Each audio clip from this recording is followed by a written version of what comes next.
So, yeah. Hey, how's it going, everyone? And welcome to the channel. This is All Things Boot. So, I'm doing a little project today. Something's been driving me up, absolutely up the wall right now. So this little thing right here, hang on. So recently, I guess not really recently, about a year ago, I'd replaced the alternator in this car.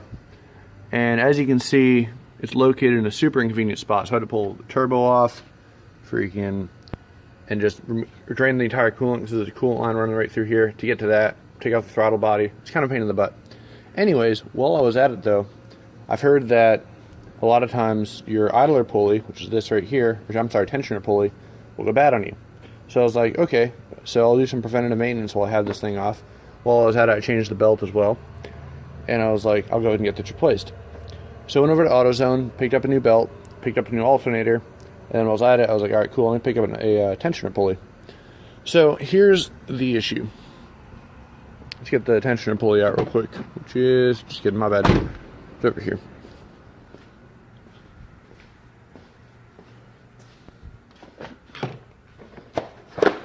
So this is made by this company, Duralast. Absolutely sucks. Not after maybe 1,000 miles are put on this car. This thing started squeaking super bad. And like first sounded like a bird chirp, couldn't figure out what it was, and then it just started getting steadier and steadier, more of a squeak. Now right now I shot it with some WD-40 before I came over here, just shut it up for a bit so I could like drive and not be embarrassed. Because who wants to drive with a squeaky car? So it's not making any noises right now, and it seems alright, but there's definitely some play in this, and it's really annoying. So anyway, as a result, the stock one's in this box. I'm putting that one back on, because if it ain't broke, don't fix it, right? Freaking jump the gun on that one.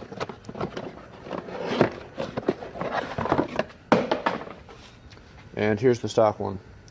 So, let's get this stupid thing back together. It's a pain in the butt right now, because I'm trying to do this without draining the coolant. I've got clamps right here, and they have to be on the other side of that.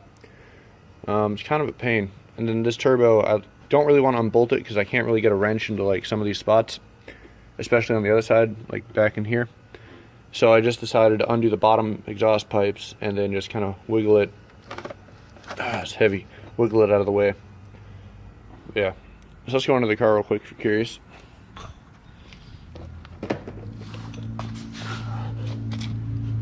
As you can see, that's where the pipes are down below, detached right there. There's the wastegate, and then it runs back to the rear. That's part of the blow-off, or I'm sorry, the wastegate valve right there, which hooks up. Focus. Ooh, absolutely awful focus. Which hooks up right in there. So, well, I guess it's time to put her back together and get this new idler pulley on, but it's super annoying. Something that started acting up on the way here, though, was the AC all of a sudden wasn't blowing. And that's the AC clutch right there. So making some weird noises, so not really weird noises, but like almost like a disc grinder, like it's slipping a little bit. So I'm wondering if it finally slipped or not. But I have a really strong suspicion this is not going to be my last time under this hood in this spot. Well, time to get it back together. Show you what she sounds like, and hopefully they'll freaking squeak and it'll stop. It's like, I don't know, this thing, it's not as easy to turn, which might mean just to have more grease in it, and there's like no play in it at all. This one, on the other hand, it's just, it moves ever so slightly up and down, and then spins quiet enough. I don't hear anything right now, but maybe when there's tension on it, it just can't take it. So I don't know. Original one, new one, freaking trash. Alright, here goes nothing. Alright, idler's back on. It's got its three screws. I keep calling it idler. That's the idler, that's the tensioner. So it's got its 3 bolts. 1, 2 is right in here, and 3 is over on the outside down there. Belt's on. It's just pressed on it, which is why it looks a little goofy. Next step is to wrestle this turbo back into place and start bolting that back up. What I do for love. Alright, well, I've got the bottom side buttoned up. Wastegate's back on. You can see it right down in there. On the other side, still got a fair amount to button up. Still got to get the cold side hooked up. That's the pipe for it. As you can see, that's the rest of the cold side. Oops, sorry.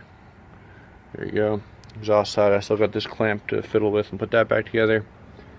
But she's making progress. Oh, and to pin these this oil line back in here. Oil feed line. But yeah, she's getting there. I don't know how long it's going to take, but we'll see. So it's going to keep going at this point.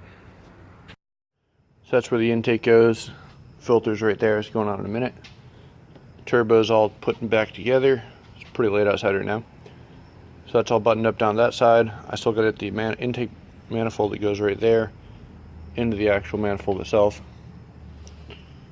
What else? So something cool about this turbo kit, because of the way it was designed, you can see the two old holes right there, or where these used to go for the coolant expansion tank. But now, because the turbo kit's in there, it takes up all that space, relocated over here. So just something a little interesting. There's all sorts of little quirks about this. There would be your original MAF intake sensor.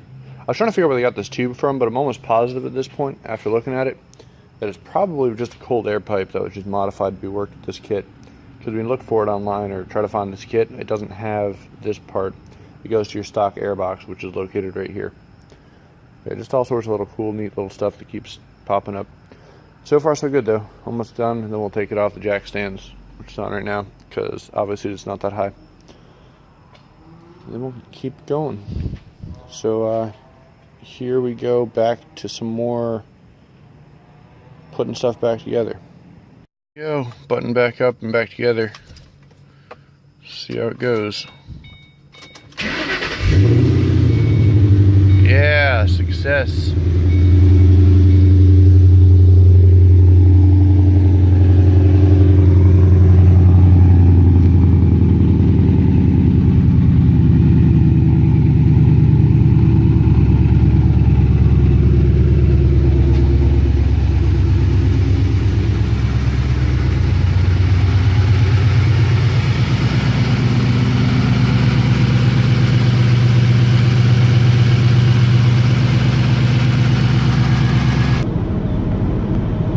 Guys, thanks for watching.